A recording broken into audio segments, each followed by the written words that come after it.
40 दिन से चल रही ये दर्दनाक और बहुत ही हिंसक जो जंग थी, ऐसा लगता है कि कम से कम उसमें एक ब्रेक तो लगा है। 2 हफ्ते के लिए जंग रुकी है और ठहरने के लिए आपको और मुझे भी थोड़ा सा वक्त मिला है कि हम बैठें। अब ये जो 10 पॉइंट्स फॉर्मूला है, जिसकी बातचीत बहुत जल्दी शुरू होने वाली है, कहाँ होने वाली है? पाकिस्तान। मुझे बताइए कि इस दौरान जब भी हम इस जंग में दाखिल हुए थे, अमेरिका एक सुपर पावर था, सबसे बड़ा ताकतवर देश पूरी दुनिया का। इस 40 दिनों में इतना कुछ बदल गया है। इस दौरान मुझे बताइए कि ये अभी भी क्या एक यूनिपोलर वर्ल्ड है? तो हुआ ये है कि ईरान ने ये जो अमेरिका का जो सोल सुपर पावर का जो एक क्लेम था, उसे उसने बिल्कुल ही नंगा कर दिया। अमेरिका को अभी पीछे हट करनी होगी इस चीज से कि वो जो हॉर्मुज का जो स्ट्रेट है उस पे काबू अमेरिका का हो और वो फ्रीडम ऑफ नेविगेशन रखे, वो नहीं होगा आगे भी।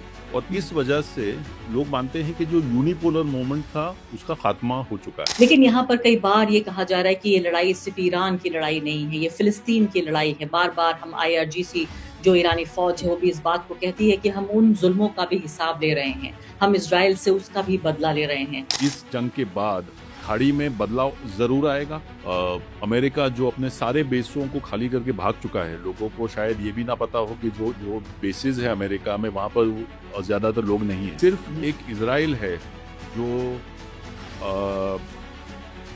अड़े रहेगा, मेरा ये मानना है, क्योंकि ये चाहता नहीं है कि कोई स्ट्रेटेजिक सक्सेस हो। ये चाहता यही है कि ईरान जो है वो एक फंक्शनिंग स्टेट ना रहे, वो पूरी तरीके से टूट जाए। यही वो चाहता है और कुछ वो चाहता नहीं है। नमस्कार, द वायर में आपका स्वागत है। मैं हूं आरफा खानम शेरवानी। 40 दिन से चल रही ये दर्दनाक और बहुत ही हिंसक जो जंग थी, ऐसा लगता है कि कम से कम उसमें एक ब्रेक तो लगा है। लेकिन इस ब्रेक के साथ साथ ब्रेक उस बात को लगा है जिसमें अमेरिका को दुनिया की अनचैलेंज सुपर पावर कहा जाता था। ये बहुत ऐतिहासिक दिन है जहां हमारे मौजूदा इतिहास का एक चैप्टर लिखा जा रहा है। वो ये कि अमेरिका को उसके मौजूदा इतिहास के अस्तित्व की सबसे शर्मनाक हार का सामना करना पड़ा है, वो भी एक ऐसे देश के हाथों जिसकी अपनी एयरफोर्स नहीं है, और उन दो देशों के सामने जो US और इजराइल दोनों न्यूक्लियर आर्म्ड कंट्रीज हैं, उनके सामने अपनी शर्तों पर अमेरिका को घुटने टेकने पर मजबूर किया है एक ऐसे देश ने जो पिछले 50 साल से जो आर्थिक पाबंदियां अमेरिका के जरिए और संयुक्त राष्ट्र के जरिए लगाई गई हैं, उन पाबंदियों के नीचे, उनके बूट के नीचे अपनी जिंदगी गुजार रहा है। ईरान ने इन 50 सालों में अपना पूरा एक सिस्टम तैयार कर दिया, अपनी पूरी एक नई दुनिया, एक नया यूनिवर्स बना लिया। अभी जो 10 पॉइंट्स मैं आपको बताऊंगी जिसको डोनाल्ड ट्रंप कह रहे हैं कि इट इज वर्केबल, यानी वो इस पर काम कर सकते हैं या उनके लिए उसकी रजामंदी है उनकी, वो मैं आपको बताऊंगी तो आप हैरान भी होंगे, परेशान भी होंगे और खुश भी होंगे कि क्या वाकई एक इतना छोटा मुल्क, इतना कमजोर मुल्क जो पूरे तरीके से पिछले 50 साल के इतिहास में सिर्फ और सिर्फ जंगों से और कॉन्फ्लिक्ट से घिरा रहा है, कैसे उसने दुनिया की सबसे बड़ी पावर को सजदा करा दिया अपने आगे। जंग ने जिस तरह से तस्वीर बदली है, अगर मैं आपको बताऊं कि जंग से पहले जो हालात थे, ये पूरी जंग की शुरुआत हुई थी कि ईरान की का सत्ता पलट हम करेंगे, रिजीम चेंज, अंग्रेजी में एक शब्द, हिंदी बोलने वाले लोगों को भी ये शब्द रट गया था कि रिजीम चेंज क्या भला है। रिजीम चेंज का मतलब कि अमेरिका की पसंद की सरकार ईरान में बनेगी। आज ये देखिए कि इस जंग के रुक जाने के बाद 2 हफ्ते के लिए जंग रुकी है और ठहरने के लिए आपको और मुझे भी थोड़ा सा वक्त मिला है कि हम बैठें और ये समझें कि पिछले 40 दिन में मैंने, आपने और इस दुनिया ने क्या खोया, क्या पाया। इसमें स्ट्रेट ऑफ हॉर्मुज, जो ये हॉर्मुज का पूरा पैसेज था, इस जंग से पहले ईरान के पास इसका कब्जा नहीं था। अब ये जो 10 पॉइंट्स फॉर्मूला है, जिसकी बातचीत बहुत जल्दी शुरू होने वाली है, कहाँ होने वाली है? पाकिस्तान में। जी हाँ, शांति का नया दूत, शांति का नया मसीहा पाकिस्तान, वहां ये बातचीत शुरू होगी। पूरी दुनिया के बड़े बड़े नेता वहां पर पहुंचेंगे। ये भी हमारे दौर का, आप सोचिए, एक तरह से मैं कहूंगी विरोधाभास ही है। तो वो 10 पॉइंट्स मैं आपको बताती हूँ। सबसे बड़ी बात तो उसमें जो स्ट्रेट ऑफ हॉर्मुज, जो पूरा बवाल बना हुआ था, जिसको खुलवाने के लिए डोनाल्ड ट्रंप ने कहा था कि ईरान की पूरी सभ्यता को, पूरे जो सिविलाइजेशन है उसको तहस नहस कर दूंगा, नेस्त नाबूद कर दूंगा, ईरान नाम का कोई देश नहीं बचेगा। 50 साल से जो रंगदारी चल रही है, एक्सटॉर्शन चल रहा है, गुंडागर्दी चल रही है, वो खत्म हो जाएगी। उस स्ट्रेट ऑफ हॉर्मुज पे ईरान का कंट्रोल बरकरार रहेगा। दूसरे देशों के जो जहाज निकलेंगे वो टैक्स देकर, वो पैसा देकर वहां से निकल पाएंगे। दूसरी बात, ईरान को अपने यूरेनियम का एनरिचमेंट करने की इजाजत होगी, जिस बम बनाने के लिए कि ईरान बम नहीं बनाए, न्यूक्लियर बॉम्ब, जिसके लिए पूरी जंग की शुरुआत की गई थी। ईरान ये कहता है कि जैसे वो एनरिच कर रहा था वो एनरिच करता रहेगा अपने यूरेनियम को, जो वो कहता है कि वो पीसफुल पर्पसेस के लिए उसको करता है। दूसरी महत्वपूर्ण बात देखिए, 50 साल से जो सैंक्शंस लगे हुए थे, इन शर्तों में ये भी शामिल है कि तमाम सैंक्शंस प्राइमरी और सेकेंडरी, अपने कारों पे विश्वास हो रहा है आपको क्या? प्राइमरी और सेकेंडरी दोनों सैंक्शंस दोनों तरह के हटा लिए जाएंगे ईरान के ऊपर से, ये भी इन शर्तों में शामिल है। टर्मिनेशन होगा यूएन सिक्योरिटी काउंसिल का जो रेजोल्यूशंस हैं उनका, आईएईए बोर्ड का, उसका भी टर्मिनेशन होगा, और ईरान को जितना नुकसान हुआ है उसकी भरपाई करेगा यूनाइटेड स्टेट्स, कॉम्पनसेशन देगा, भरपाई करेगा यूनाइटेड स्टेट्स जो ईरान को तमाम नुकसान हुआ है। और इसके अलावा पूरे खित्ते में, ईरान नहीं, ईरान के बराबर में पूरा जो खाड़ी का खित्ता है उसमें यूएस के जितने भी फौजी हैं, जो फोर्सेस हैं, उनका विड्रॉल होगा, वो वहां से हटाए जाएंगे। मुझे याद आ रहा है ईरान ने जब कई बार इस बात को कहा कि ईरान हार नहीं मानेगा, ईरान जीतेगा, अपनी शर्तों पर जीतेगा, जंग नहीं रुकेगी तब तक ईरान नहीं कहेगा, जंग रुकेगी तो तब रुकेगी जब ईरान चाहेगा। लगता था कि ये कैसा कोई चुटकुला है, क्या बोल रहा है ईरान, क्या अपना दिमाग उनका ठीक है या नहीं? मुझे लगता है हम सब का दिमाग खराब था, सिर्फ एक ही देश ऐसा है और उसके नेता जिनका दिमाग ठीक था, वो है Islamic Republic of Iran. Iran ने जो ये बातें रखी हैं, कोई सपने में भी नहीं सोच सकता था कि वो देश जिसके ऊपर दुनिया की सबसे बड़ी ताकत ने हमला किया, उस देश को इस तरह से, एक सबसे बड़े देश को वो कदमों में ले आएगा। इस मुद्दे को किस तरह से समझा जाए, आगे जो पूरी जो दुनिया की पॉलिटिक्स है उसके मद्देनजर इसको किस तरह से देखा जाए, जो पूरा पावर, जो बैलेंस ऑफ पावर है जो बदल रहा है, भारत की इस पूरे नए वर्ल्ड ऑर्डर में क्या जगह होगी, इस सब पर बातचीत करने के लिए मैंने बात की आकार पटेल से। आकार, सबसे पहले तो मैं समझना चाहती हूँ कि इन 40 दिनों में जितने बम बरसाए गए, जितनी मिसाइलें गिरी, जितने लोग मारे गए, इस सब को तो हम देख रहे हैं, लेकिन अगर थोड़ी दूर हट के हम कैमरे से, हम इसे कैमरे की भाषा में कहते हैं कि जरा जूम आउट कीजिए, हमें बड़ी तस्वीर दिखाइए, पॉलिटिकल साइंस की भाषा में कहें तो एक बर्ड्स आई व्यू, आप कैसे देख रहे हैं? दो तरीके हैं देखने के, एक तो खाड़ी के अंदर, दूसरा खाड़ी के बाहर। खाड़ी के अंदर जो हुआ वो इराक में जो 2003 में हुआ, 191 में हुआ, जब पहली जंग छेड़ी थी अमेरिका ने। वहां पर हुआ ये कि इराकी सेना जो थी वो कुछ ही हफ्तों में या तो भाग गई या तो उनसे अमेरिका की फौज ने निपट लिया। वो यहाँ पर नहीं हुआ। उसकी दो वजह है। पहली तो ये कि अमेरिका और इजराइल ने जो जंग छेड़ी है वो जंग एक हवाई जंग तक सीमित है। ये मिसाइल और ड्रोन की जंग है। और जो इराक में हुआ था 2003 में और 30 साल पहले उससे, वो जो जंग थी वहां पर योद्धा जो थे वो जमीन पर थे। अब अमेरिका की मुश्किलात ये है कि बगैर अपने फौजियों को वहां भेजे, ईरान की सरकार है उसको किस तरह तोड़ा जाए, जैसे कि सद्दाम की सरकार को किया गया था, ये ट्रंप को नहीं पता। यही कारण है कि एक महीना होने के बाद भी कोई फर्क नहीं है आज जमीनी तौर पर। ईरान आज भी मिसाइल और ड्रोन छोड़ रहा है रोजाना। जो अमेरिका चाहता है कि नौका जो है खाड़ी में वो निकल कर बाहर आए, वो नहीं हुआ अब तक। ये खाड़ी तक सीमित है। दूसरा, खाड़ी के बाहर जो है, जो 91 में हुआ, जो 2003 में हुआ, वहां पर बाकी जो देश थे उन पे कोई ज्यादा प्रभाव नहीं था वो जंगों का, कि आपकी जो गैस है या आपका पेट्रोल है, ईंधन है आपका, उस पे कोई ज्यादा फर्क नहीं पड़ा। भारत स्पेसिफिकली की बात करें तो वो दो जंग जब हुई थी तो एक तो इतने लोग भारतीय वहां पर फंसे हुए नहीं थे। 1 करोड़ तकरीबन भारत भारतीय लोग हैं जो नौकरियां कर रहे हैं खाड़ी में, जो आज निकल कर नहीं आ पा रहे हैं, जिनकी नौकरियां खतरे में हैं, जिनको पता नहीं कि कल अगले महीने अगले साल होगा क्या। ये दूसरी बात है। और तीसरी बात ये कि जो माजी की जो जंग थी उसमें खाड़ी का जो भविष्य है उसको क्या होगा, वो वहां पर एक प्रश्न चिन्ह नहीं था। आप देखें तो पिछले 40 सालों में यूएई है, सऊदी है, बहरीन है, कतर है, ये ऐसे देश हैं जिन्होंने दुनिया को कहा है कि वो शांति के एक स्थल है, एक आइलैंड है शांति के। और वहां पर या तो जो मुसलमान लोग हैं पाकिस्तान के वगैरह अपना पैसा वहां पर लगाए, वहां पर फ्लैट ले, या तो फिर बाहर के लोग हैं वो भी करें। बहुत से ऐसे भारतीय हैं जो गोल्ड वीजा लेके जाते हैं वहां पर। इन देशों के भविष्य पर आज एक प्रश्न चिन्ह है, इसलिए क्योंकि उन्होंने अपना जो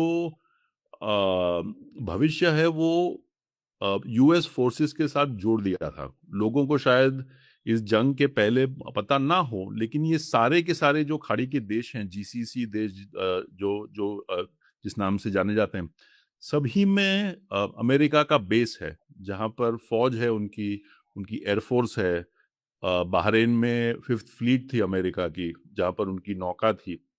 तो इस जंग के बाद उनका होगा क्या वो कोई जानता नहीं है। तो बहुत ही बड़े पैमाने पर एक फर्क आया है दुनिया में। और जब तक ये जंग पूर्ण तरीके से खत्म नहीं होती, हम ये जान नहीं पाएंगे कि इसके अल्टीमेट नताइज क्या है। जी हाँ, बहुत बड़ी बात आप ये कह रहे हैं और मैं तो कह रही हूँ कि ये जंग ये भी साबित कर रही है कि ये तमाम जो पपेट्स जो थे, ये पूरे तरीके से एक जो सिर्फ इक्के बने हुए थे पूरी शतरंज की इस चाल में, अरबी देशों के तमाम ये ऑटोक्रेट्स, ये सब भी बगावत कर रहे हैं। अब देखिए, आप यूएई बगावत कर रहा है, सऊदी अरब बगावत कर रहा है कि अमेरिका से हमारी डील हम खत्म करेंगे। इसके बाद पाकिस्तान से पैसे मांग रहे हैं, कह रहे हैं, यूएई कह रहा है कि जो रिजर्व हमने आपको दिया था वो हमें वापस कीजिए। तो ये बहुत कुछ इतना उथल पुथल हो रहा है जिसको हम समझ नहीं पा रहे। और इस पूरे फसाने में जिस बात का जिक्र नहीं हो रहा, वो है वो 1 करोड़ लोग जिनका आपने जिक्र किया है। मोदी जी हमारे, मैं देख रही हूँ, कभी चाय के बागानों में वो चाय की खुशबू ले रहे हैं, उन औरतों के साथ उनका नृत्य देख रहे हैं, वहां पर जो हमारी ट्राइबल औरतें हैं। कभी वो हमें बताते हैं कि आप जो है केरला फाइल देखिए और धुरंधर फिल्में देखिए। तो पूरे तरीके से इलेक्शन कैंपेन भारत में इस तरह से चल रहा है नरेंद्र मोदी जी का, और बाकी भी जो हमारे मंत्रीगण, तमाम वो लोग हैं जिनके ऊपर नीतियां बनाने का और हमारे बारे में सोचने की, हम गरीब भारतीयों के बारे में सोचने की जिम्मेदारी है। उन 1 करोड़ लोगों के बारे में भी जो इस वक्त संकट में फंसे हुए हैं, इस बारे में कोई नहीं सोच रहा है आकाश जी। तो इससे पहले कि मैं बाकी सवालों पर आऊं, मुझे लगता है कि ये तो सबसे अहम सवाल हो गया कि क्या आप ये कह रहे हैं कि उन 1 करोड़ भारतीयों के भविष्य, कम से कम उनका जो आर्थिक भविष्य है उस पर एक अंकुश लगा हुआ है, उस पर एक तरह की अस्थिरता के बादल मंडरा रहे हैं इस पूरे माहौल में? बिल्कुल, देखें, हमारी भलाई इसमें थी कि ये जंग ना हो। लेकिन हुआ ये कि जंग के 2 दिन पहले हम वहां गए, इजराइल गए, जबकि दुनिया ये जानती थी कि अमेरिका की जो फिफ्थ फ्लीट है, जो नेवी है उनकी, जो बहरीन में तैनात है, वहां से खाली करके वो निकल गई खाड़ी से। इसका मतलब ये था कि जंग होने वाली है। ये जानते हुए हम वहां गए, हमने ये मेडल लिया। ये मैं मानता हूं कि सही नहीं था। भारत की भलाई, भारत के लोगों की भलाई इसी चीज में थी कि हम ये कोई प्रयत्न करते, कोई कोशिश करते कि ये जंग शुरू ना हो। इसके बजाय हमने किया ये कि जो जंगी है, जो जो जो लोग आतंक आज फैला रहे हैं, जिन्होंने ये जंग शुरू की, उनके वहां जाके हमने मेडल लिया। जहां तक ये खाड़ी में जो 1 करोड़ भारतीय हैं, और भी लोग, तकरीबन 1/3 लोग जितने वहां पर रहते हैं और काम करते हैं, 1/3 लोग भारतीय हैं। ये सारे देश आप देखें, सऊदी अरब से लेकर ओमान है, कतर, बहरीन, यूएई है, कुवैत है, इन सारी जगहों में जो शहरी हैं, उनके नागरिक हैं, वो कम हैं। जो जो लोग ज्यादातर हैं, जिनकी तादाद ज्यादा है वहां पर, वो सब बाहर से आए हैं। खास तौर से दक्षिण एशिया से, और एकदम ही खास तौर से भारत से। आज हाल ये है कि हम नहीं जानते कि अगले 5 या 10 दिनों में, या शायद आज ही, ये जो जंग हो रही है वहां पर जो डिसैलिनेशन प्लांट्स है उनके ऊपर कोई जो हमला हुआ, तो सालों तक ये देश जो है वो पानी पा नहीं पाएंगे, सालों तक। तो हमारे सामने एक ऐसा दृश्य है कि ना कि सिर्फ जो लोग वहाँ काम कर रहे हैं, जिनमें ज्यादातर भारतीय शामिल हैं, लेकिन वहाँ के जो सिटीजन्स हैं, जो शहरी है वहाँ के, उनके लिए भी हालात और रहना मुश्किल हो जाएगा। तो ये बहुत ही गंभीर परिस्थिति है। लेकिन और उस इस माहौल को आप कैसे देखते हैं जिसमें भारत में इसको लेकर कोई चिंता नहीं है? दोनों तरह की चिंता नहीं है। एक वो 1 करोड़ लोग जिनके बारे में आप चिंता कर रहे हैं यहाँ पर, न जाने क्यों कर रहे हैं, और वो लोग भी नहीं जो यहाँ हजारों की तादाद में, आप देखिए, मजदूर अपने घर लौट रहा है। रेलवे स्टेशन का अगर आप दौरा कर लें इस वक्त, पोटलियां बांध बांध के अपने सर पे, कंधों पे लोग वापस जा रहे हैं, वो जिनके पैरों में चप्पलें भी नहीं है। लोग यहाँ पर, उनको खाने के लिए, खाना पकाने तक की गैस नहीं मिल रही है, रेस्टोरेंट्स बंद हो रहे हैं, हाहाकार की स्थिति है। लेकिन बिल्कुल ऐसा लगता है कि कोई फर्क ही नहीं पड़ रहा है किसी बात से। देखें, शायद लोगों को ये लग रहा है कि कोई निकाल आ जाए इसमें और ये आगे नहीं बढ़े, लेकिन जो हमारा तजुर्बा रहा है अब 28 फरवरी के बाद का, वो हमें ये कहता है कि अमेरिका इस जंग के काबू में नहीं है। वो जानता नहीं है वो देश के, वो चाहता क्या है वहां पर। एक दफा जब रिजीम चेंज, माने कि जो सरकार थी वहां की, वो नहीं गिरी, उसके बाद क्या करना है वो ट्रंप को नहीं पता, और चूंकि नहीं पता, जंग जारी रही। कोई नहीं जानता आज कि ये कब तक चलेगा और कितनी दूर तक जाएगा। एक कारण ये है कि लोगों को लगे कि कोई तसल्ली मिलेगी कि 28 फरवरी के पहले जो नौका, जो बोट्स थी वहां की, जो खाड़ी से निकल कर गई, वो ज्यादातर अप्रैल के 4 और 5 तक जहां पर उनको पहुंचना था, या तो एशिया में या तो यूरोप में, वो पहुंच गई। तो एक जो जो एक खामी है दुनिया के तेल के मार्केट में या गैस के मार्केट में, वो अब लगेगी, जबकि वहां से कोई नौका निकल नहीं रही है। आप देखें तो जो लोग इस पे नजर रखते हैं वो जानते हैं कि कुछ गिनी चुनी बोट वहां से निकली है, हर दिन 2 या 3 जाती है, लेकिन अंदर जाने वाली, गैस को लेने के लिए, तेल को लेने के लिए, सप्लाईज देने के लिए, बहुत ही कम जा रही हैं। तो जो 28 फरवरी से पहले 130 बोट या तो खाड़ी के अंदर जाती थी या तो खाड़ी के बाहर आती थी, आज 8 या 9 है। तो ये खामी जो है तेल की, गैस की, वो रहेगी जब तक ये जंग बंद ना हो। जंग बंद होने के बाद भी जो नुकसान हुआ है बहरीन को, ईरान को, उनके गैस के प्लांटों में, वहां पर एक भुगतना होगा लोगों को, जिनके लिए गैस की कमी रहेगी। तो ये मेरा मानना है कि लोगों को शायद पता हो ना हो, सरकार को ये पता होना ही चाहिए कि उसे इस चीज को बड़ी गंभीरता से लेना है। आप तो ये कह रहे हैं कि अगर जंग बंद भी हो जाती है, तब भी हफ्तों महीनों तक हम इससे उबर नहीं पाएंगे। अब मैं आपसे थोड़ा सा इस डिबेट को, इस डिस्कशन को मैं खोलना चाहती हूँ। मुझे बताइए कि इस दौरान जब भी हम इस जंग में दाखिल हुए थे, अमेरिका एक सुपर पावर था, सबसे बड़ा ताकतवर देश पूरी दुनिया का, मिलिट्री उनकी सबसे बड़ी ताकत रखती है, इसके अलावा फाइनेंशियल पावर है सबसे ज्यादा, सोशल पावर भी देखिए, पूरी दुनिया से सबसे ज्यादा जो योग्य, काबिल, टैलेंटेड लोग हैं, वो जाकर अमेरिका को उन्होंने वो बनाया जो है आज। तो पूरी दुनिया से तमाम लोग जाकर अमेरिका को बनाते रहे। लेकिन इस 40 दिनों में इतना कुछ बदल गया है। इस दौरान मुझे बताइए कि ये अभी भी क्या एक यूनिपोलर वर्ल्ड है, या अलग अलग जो पोल नजर आ रहे हैं, जिसमें रूस है, जिसमें चीन है, क्योंकि ईरान के साथ, ईरान लड़ जरूर रहा है, लेकिन इसके साथ रूस और चीन, और ये तो माना जा रहा है कि शायद नॉर्थ कोरिया की भी सपोर्ट है। तो ये अलग अलग पोल्स बनते हुए आप देख रहे हैं, ये बात दुरुस्त है या सिर्फ ये खाम ख्याली है? नहीं, ये बात तो सही है। जो अमेरिका की जो वीकनेसेस, अमेरिका की जो फौज है वो एक ऑफेंसिव फौज है। आप भारत की फौज देखें तो उसमें सबसे बड़ा प्रमाण जो है वो फौज का, वो सैनिक है, जवान है। कि आपकी फौज में 10 लाख लोग हैं जो जमीन पर भारत के अंदर रहते हैं। आप यूएसए की फौज देखें तो उसमें ज्यादातर लोग बाहर रहते हैं अमेरिका से। 11 एयरक्राफ्ट कैरियर हैं उनके, उनकी जो सबसे बड़ा हिस्सा है उनकी फौज का वो मरीन्स हैं, जो लोग नौसेना में हैं, जो लोग बाहर जाके हमला करते हैं, ना कि कोई डिफेंसिव रोल में हो। और इसकी एक वजह यह है कि अमेरिका ने दूसरे विश्व युद्ध के बाद ये ठेका ले रखा था कि वो फ्रीडम ऑफ नेविगेशन करेगा, कि जहां पर भी बोट कोई जाए, या अफ्रीका में हो, ऑस्ट्रेलिया में हो, भारत के नीचे हो, इंडियन ओशन में कहीं पर भी हो, ये ठेका यूएसए के पास रहेगा कि वो एक ऐसी परिस्थिति बनाए जहां पे शांतिपूर्ण जो है कमर्शियल ट्रैफिक शिपिंग का हो।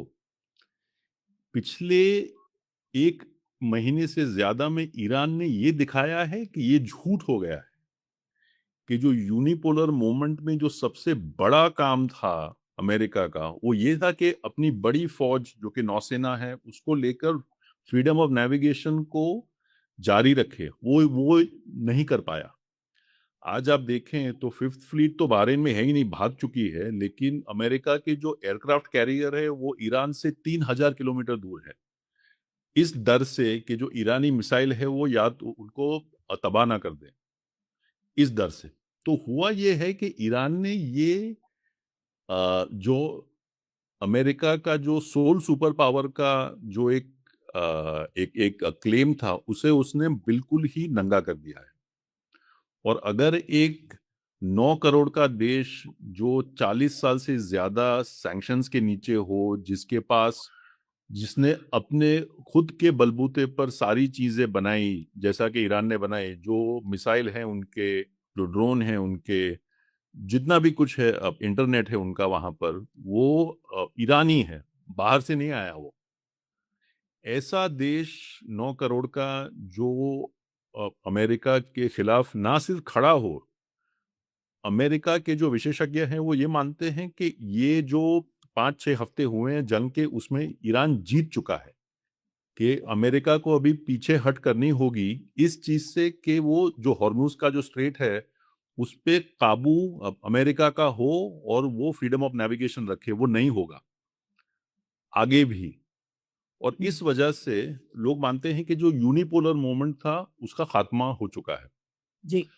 रही बात बाकी जो पावर हैं, चीन और रूस वगैरह, उन्होंने अब तक कोई इसमें हाथ नहीं बढ़ाया, या तो मदद का ईरान के लिए, या तो वो करेंगे, वो रुकेंगे तब तक जब तक ये जंग खत्म ना हो। एक जो गुट है जिसमें भारत भी शामिल है, जो मिडिल पावर्स कहते हैं, जो डेवलपिंग नेशंस कहते हैं, उसने कोई आवाज अब तक बुलंद नहीं की। अपने ही लोग जब कट रहे हैं अब ईरान में, जब हम मानते हैं जैसा कि सुएज की क्राइसिस में नेहरू ने किया था, वैसा आज नहीं हो रहा है कि भारत आज चुप है, जबकि एक देश जो कि हमारा 47 से पहले हमारा नेबर था, हमारा पड़ोसी था, जो कल्चरली काफी क्लोज है हमारे, उनके लिए हमने ना तो कुछ किया ना तो हम बोले। आकार पटेल, यहाँ सवाल यहाँ पर ये पैदा हो रहा है कि मैंने ईरान का आप जिक्र कर रहे हैं, पूरी दुनिया के बरक्स भारत के बारे में भी बात कर रहे हैं। ये बताइए कि ईरान, मुझे लगता है आप ये कह रहे हैं, कई जानकार कह रहे हैं कि वो जीत गया है ईरान। चलिए ये डिबेट किसी और रोज कि जीता और किस तरह से, कभी कोई डिक्लेरेशन तो होगा नहीं कि कोई ऐसी third party United Nations declare करेगी कि ये देखिए ईरान और ये देखा अमेरिका, ईरान का हाथ ऊपर कर दिया कि देखिए ये पार्टी जीत गई है। तो सिर्फ एक परसेप्शन का ही गेम है, या एनालिस्ट इस बात को बता सकते हैं। लेकिन इस दौरान ईरान का जो एक कल्चरल डोमिनेंस है, या उसकी एक कल्चरल जो अंडरस्टैंडिंग है, जैसे ईरान की औरतों को हमेशा इस्तेमाल किया गया ईरान के खिलाफ कि देखिए ये वो देश है जो कि औरतों की आजादी छीनता है, ये वो देश है जो औरतों को दबा कर रखता है। पहली बार पता चल रहा है दुनिया को कि ईरान में तो ऐसी ऐसी औरतें हैं जिसमें एक एक औरत के पास कई कई पीएचडीज हैं।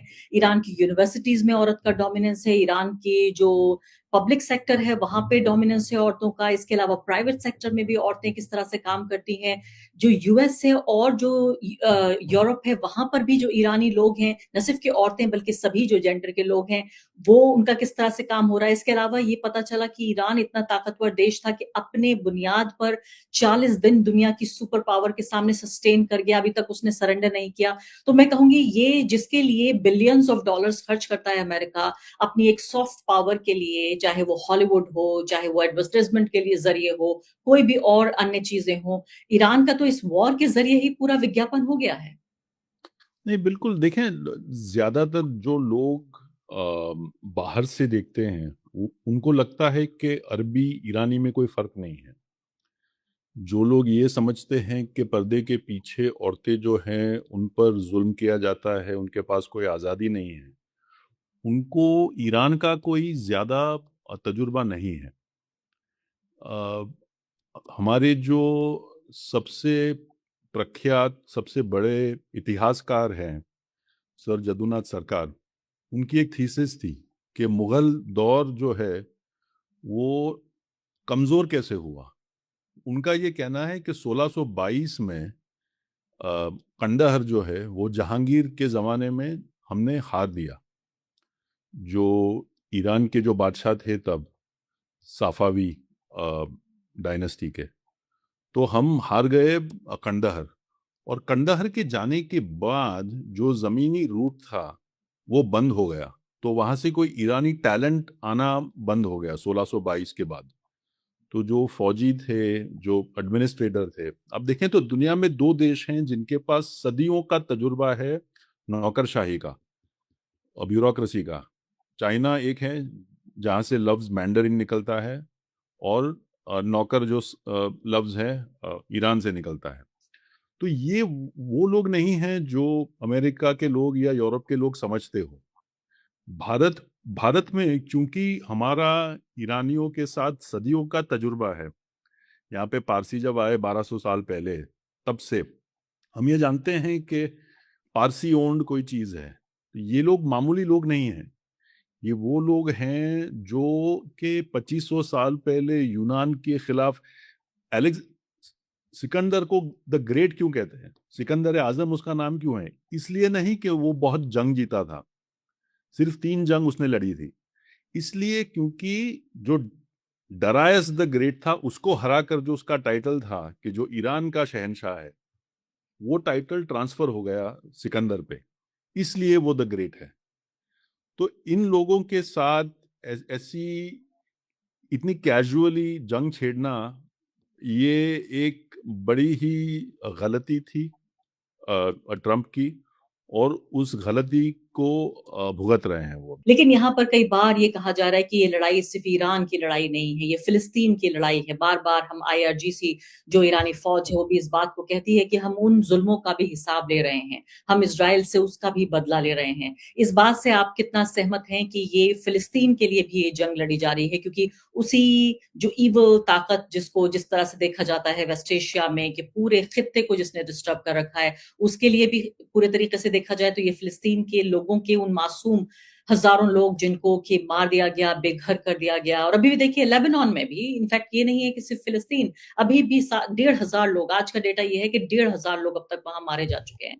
तो ये जो सत्ता का संतुलन जो बदलेगा वेस्ट एशिया में, इसको आप किस तरह से देख रहे हैं? ये बात बिल्कुल ही सही है कि अरबी देशों से ज्यादा जो एक सॉलिडारिटी दिखाई है फिलिस्तीनियों के साथ, वो ईरानियों ने दिखाई है।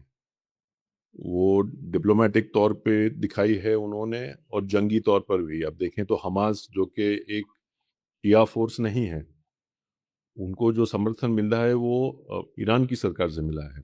ठीक उसी तरीके से जो हिजबुल्लाह है जो कि एक शिया गुट है, उनको भी ये एक ईरान की मांग ज़रूर है कि इस जंग को बंद करने के लिए जो इजराइल कर रहा है वहाँ पर लेबनान में, वो भी बंद हो जाए। मैं नहीं मानता कि ये होगा।